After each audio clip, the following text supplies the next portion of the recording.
Okay. No radio, no sound for the speakers. This is how to get it back on.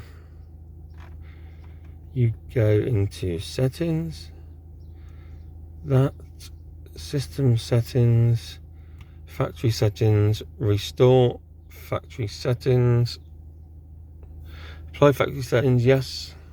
As soon as that's gone off, factory settings applied, turn the car off and wait for about 2 minutes.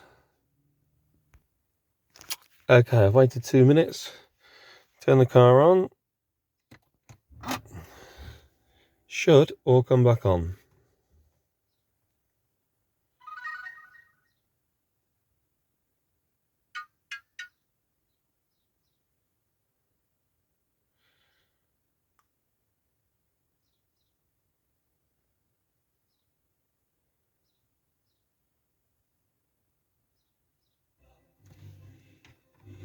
There we go, all back on. You just need to go into audio settings because you've done a factory reset and alter the bass and whatever it is that you want to do with it.